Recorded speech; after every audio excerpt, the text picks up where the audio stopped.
Guys, for today, mag-opisina naman tayo. Mali na naman ginagawa ng aking amo. Pasaway na to eh. Tingnan mo naman siya. Mali na naman yung guhit niya. Dito siya nagawa ng hole. Tapos, dapat dito siya guys. Pasaway talaga to eh. Dito naman tayo sa opisina. Itong ginagawa na walang kwinta na to. Ay, pinaghirapan niya naman ako sa buhay ko. Ay, sarap kurutin yung amo ko guys. Kasi dito na naman ako. Gawa naman ako. Kaya nga, hindi nga ako nang kuha ng kurso na ito, ng opisina, para hindi ako gumagawa na to. Bakit pa yung pinagawa niya sa akin palagi to? Ay, naku. Nahihirapan kasi ako minsan maghanap ng kung saan ang mga files na to, kung saan nakalagay ang mga files nila. O, diba? Ako talagang nahihirapan. Buti sa kanila. Utos lang ng utos. Hindi nila alam kung saan. Tonto.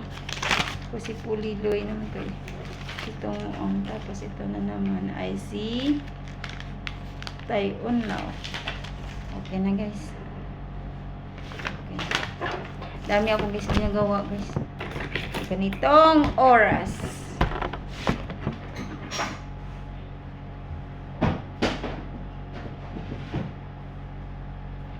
Ganitong araw, parang nag-opisina lang ako guys. Kasi dami akong ginagawa ng mga papers. Ay, naku, mga pasaway talaga guys. Office lang kapag may time guys. Kahit hindi tayo opisina, mag-office tayo guys sa mga filing na ito sa pagkarami guys.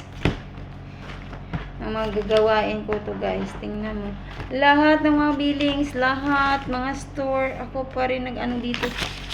Naggumagawa na tong mga files na to. Ano bang gagawin ko na to sa amo ko? Siguro batukan ko na to siguro yung mukha niya. Parang siguro.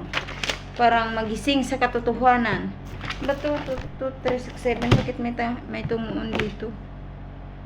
Ha, may nagkamali si Rose. 367. Okay na naman siya.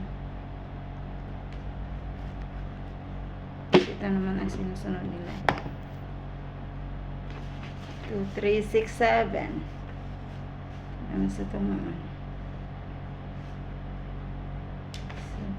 77. Ganun talaga guys. Tayo marunong kapag hindi atin. Kailangan natin basahin ng maayos siya guys. Kung hindi tayo malilito. Ako.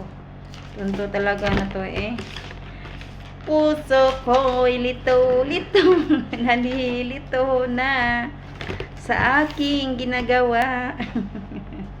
Saway talaga si Rose guys. Okay, doon lang tayo guys.